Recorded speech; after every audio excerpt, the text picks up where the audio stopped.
snack bar is open.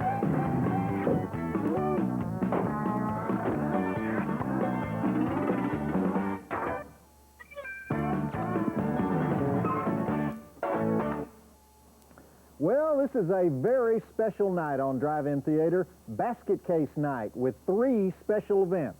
The movie channel premiere of the original 1982 Basket Case, the one that started it all, the sensitive story of 2 Siamese twin brothers, and one of them looks like a squashed octopus, and he lives in a picnic basket, and his brother carries him around and feeds him Big Macs and keeps him in his Times Square hotel room. Whenever anybody opens up the basket, they get their face chewed off. A romantic comedy for the 80s. And then our second feature tonight is Basket Case 2, the sequel that some people consider even better than the first one. And with us to tell us just how the Basket Case legend got started is a hero of mine, Mr. Frank Henenlotter, who wrote Basket Case, directed it, made all the sequels, and continues to make weird movies like Brain Damage and Frankenhooker.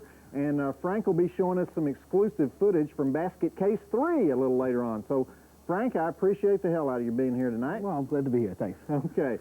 As you know, Basket Case is one of my all-time top 10 favorite movies, and when I first wrote about it almost 10 years ago, I had no idea that it was your first movie at the time, and that you spent virtually no money on it. Nothing. So, tell that story of how it even low came budget. about. No budget film. How much did you spend on it?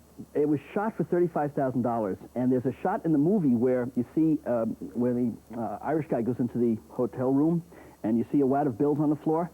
That was our budget for like for the duration of the shoot. The wad of bills is actually what you were using. That's actually what we were spending. Yeah, we never, usually you see dailies. You shoot a scene, you see dailies the next day, and when you shot it.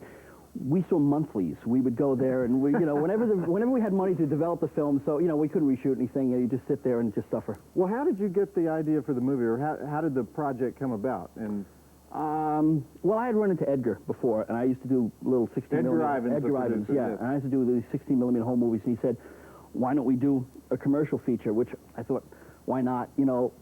It'll get dumped on 42nd Street. No one will ever see it. I'll never have to explain it or defend myself. And just came up with the title. And I liked the title a lot, and I figured, well, if that should obviously lead to a story about a deformed brother in a basket. Oh, we would all think that. Yes, I would. So that was the start of it. And And so you wrote the script and got the money together and shot it. Actually, we didn't get the money together. We started shooting it with my money. Then when it ran out, we shot it with Edgar's money, and by then we had enough footage to con other friends into it. I see. Since then, they've made their money back, but it's all right. Well, even though it's only been 10 years, it seems like yesterday that we had the world drive-in premiere of Basket Case. You remember that at the Highway 183 drive-in in Irving, Texas. Like 2 in the morning? At 2 in the morning. About 300 cars showed up for it. And the world was changed forever from that time. Basket Case went on to sweep the Drive-In Academy Awards that year, became the most famous cult movie of the decade, I think. People still write letters to me from Austria, Sweden, Australia, some countries where the movie has been banned because they want information on Basket Case. I think the only cult movie that's more famous than Basket Case is the Texas Chainsaw Massacre, and that's probably because it's been around about 10 more years. But you must run into fans all the time that know this movie. Yeah. And, I remember when it was playing in New York, that people would show up stand on line with baskets. What was in the basket? I never asked. Just better not to look, Okay. Well, let's talk a little about the star of the movie, Belial. Yeah. And you've brought, this is an artifact, this is a historic artifact here, because this is the original hand of Belial, which in the first movie, you were Belial. We had no special effects crew, we had no makeup crew, we had nothing. So Belial was actually just a little hand puppet. And I play Belial in all the scenes, basically, keeping his mouth moving. Whenever he's on the chest of drawers in the hotel room, I was, half my weight then. I used to stuff myself in the chest of drawers and have the drawer open, and we'd have a mirror set up across the set, so I would direct by looking out a little, and I'd be up there doing Belial and going, okay, action, all right, okay, cut, all right, yeah. Okay, well, I don't want to spoil it for anybody, but it is one of the most horrifying creatures ever put in the movies. This thing is shrunken. What were you going for when you created this? A weird blend of horror and comedy. Just keep it twisted. Yeah. Okay. All right, well, after the movie, we're going to talk some more about Basket Case and the legend of Basket Case, and we'll be watching Basket Case 2 later, and we've got footage from Basket Case 3, and just so we'll appreciate the movie more, Frank, tell me the line from the original Basket Case poster. Oh, the tenant in room 7 is very small, very twisted, and very mad. All right, that's it. All right. I could watch this movie 1,000 times and never get sick of it. So roll the movie. This is, by the way, this is the uncut original version, not like that USA Network stuff, you know. So check it out, and then we'll be back after the flick. It brings a tear to my eye after all these years. Let me get a hold of myself here, Frank. I can understand. I'm here with Frank Henenlotter, writer, director, and the auteur responsible for Basket Case, Basket Case 2, Basket Case 3, Frankenhooker, and Frank. You even have a neglected classic, Frank. You have the most obscure Henenlotter film called Brain Damage. I don't know why that is, but very nice movie. And Frank, many people would say that Basket Case is the product of a very sick mind. I'd agree. I can't offer any defense for it. My favorite scene in that movie is when the father gets chainsawed in half. Do many people tell you that? No, but I used to have those feet somewhere, and I guess they rotted over the years also. You know, I used to have them on like a bookshelf. You know, the two. Also, the surgery is pretty disgusting in that movie. Yeah, that was disgusting because I don't think we had any plan for how we were going to shoot that scene, so I was just squirting blood all day. You were just throwing blood on people. No. Okay. Well, let me ask you this. You're kind of a connoisseur of horror movies, aren't you? Didn't I read somewhere that you've seen like 30,000 exploitation flicks or some number like that? Yeah, tons of them. You a collector? Or? Yeah, I've got like about, I just had to put in shelving in my apartment because I've got about 3,000 videos just in the living room. And they used to be stacks, you know, so you couldn't find anything. You'd go to grab one, it'd be like a domino effect. So now we've got them on shelves. So. But even before the age of video, I mean, you had seen every single film. I grew up on 42nd Street. I basically cut, because I grew up in New York on Long Island, and I used to cut high school, take the train into Manhattan, and just sit on 42nd Street, try to catch 3 flicks, and then be back by 4 o'clock, like I just came out of school, you know. Yeah. So I did that all through college. But not really with the conscious desire to be a film director, right? No, I just love the film. You just love the film. Oh, absolutely. And so then, obviously, when you wrote Basket Case, I mean, it has a lot of elements of a lot of old horror films that you know, probably settled back in your rear lobe of your brain somewhere, right over there, right where I used to do the drill, right? Because it's a mad, it's kind of a mad. Well, you tell me. What genres are there in Basket Case? I just think it's just horror and comedy. Yeah. Yeah, just throw them together and, you know, hope it works out. Yeah, okay. Well, tell me about your problems with the censorship board, the MPAA board, we should call it. When this We didn't even bother with them with the first one. We just sent it out unrated. There is an R-rated version somewhere, and of course, you know, they said, take out everything. Yeah. You know, everything. Yeah, you know, and I mean, that's how they've done every other film I've done. Just say, cut it. But you had a big controversy with them when Frankenhooker came out, right? Oh, it was ridiculous. Yeah. Frankenhooker, I think, in the history of the MPAA is the first one that gave it a special S rating. We had the head of the MPAA. That's right. I'll say it. They called up and they said we're not going to rate this movie. Right. If we rated this movie, we would give it an S. For shit. Excuse me, that's not what I said. This is what the MPAA said, right? We think S? What was like for sex? You know? Well, I thought you should do an ad campaign. You know, first movie rated S for shit. Yeah. Well, you know, from then we figured our dealings with them will be downhill, and they have been. And they have been. And you had trouble. Let's see, you on your latest movie, you got an R. Yeah, on Best Case 3 we got an R. They told us it was at first they told us it was an NC-17. For about 2 weeks it was an NC-17, and then magically it turned into an R. We didn't cut anything. Who knows? Yeah, okay.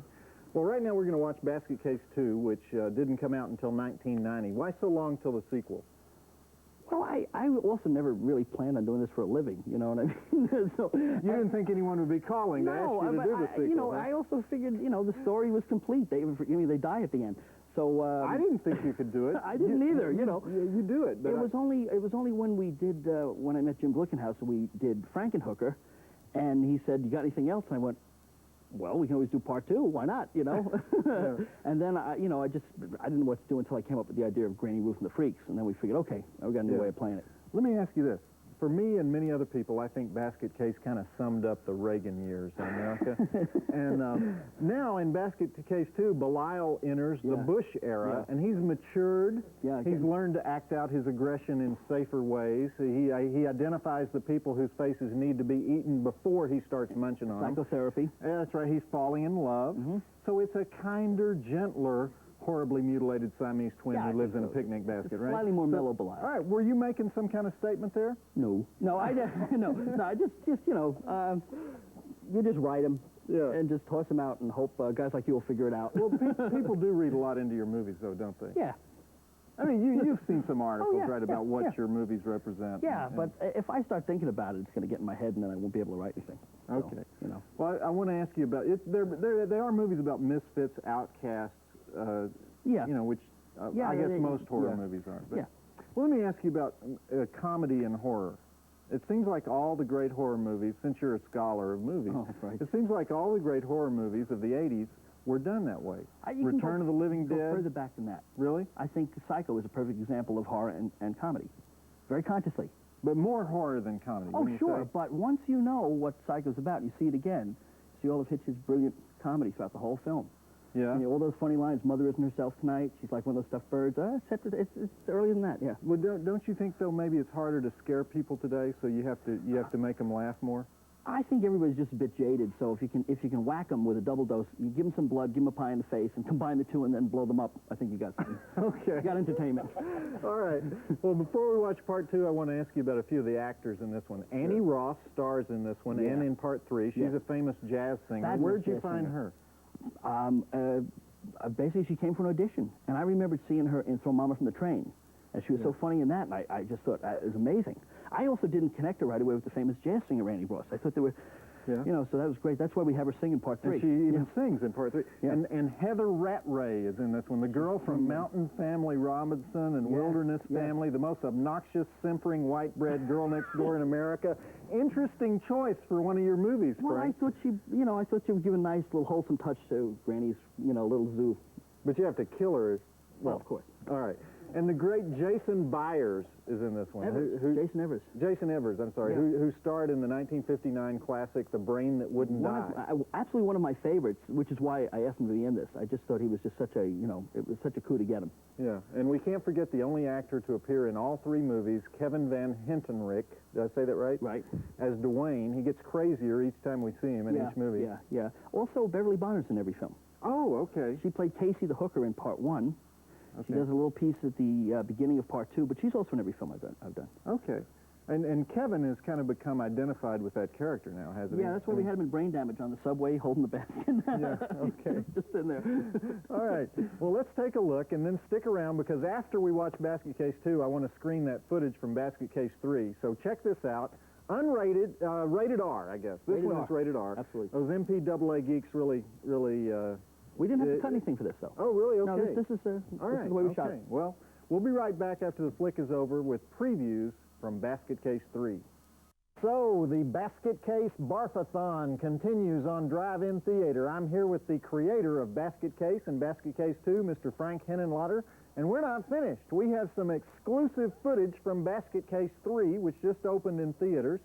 People can see that, right? Oh, yeah. I think it's in L.A., New York, Atlanta, Oregon. Something. Okay, we'll be showing that in just a moment, but Frank, first I have to say, that ending on Basket Case 2, you really outdid yourself. I mean, when Dwayne sews his brother back on his side, you really achieve a new low in gross-out scenes, I think. How do you think of this stuff? I just thought it should come full circle, that's all.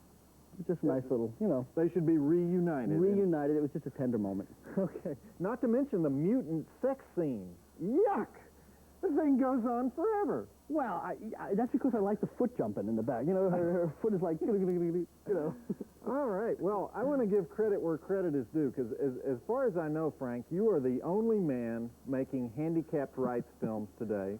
And in fact, you may be the only filmmaker who makes every single person in your films retarded in one way or another. So you're to be commended for that. Well, thank you very much. Kind of balances everything out, doesn't it? Yeah. Tell us what we're going to see here in this exclusive clip from Basket Case 3. I don't know. I haven't seen it. You haven't seen it? I haven't seen the clip. But the plot is you know, Belial's girlfriend, Eve, is with child, as we would say. And they have to go to Atlanta to have Uncle Hal deliver the babies. And that's basically the plot. So they pack all the freaks on a little yellow school bus and drive down south to Atlanta, and all hell breaks out. Okay, we'll roll the clip and we'll see what we have. Just when you thought it was safe to open the basket,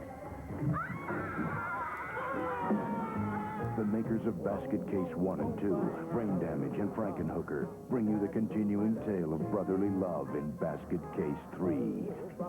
Dwayne and Belial are back, and there have been a few little changes. I'm gonna be an uncle? Sit back and hold on tight. This is one road trip you'll never forget. And 23 Beach Park. To go? Granny Ruth and the gang are heading south to meet up with some old friends Bye, Sinner. and old family. They've come together to witness the miracle of childbirth. The stork has landed, bringing a bundle of joy to some and a bundle of cash to others. We came out here to get $1 million, and that's just what we're gonna get. He's a freak, Daddy. His brother's a monster. What the hell are they? These must be his puppies or something. This is one plan the sheriff should have aborted. I think they're hungry. Because Dad is mad. And he's taking more prisoners.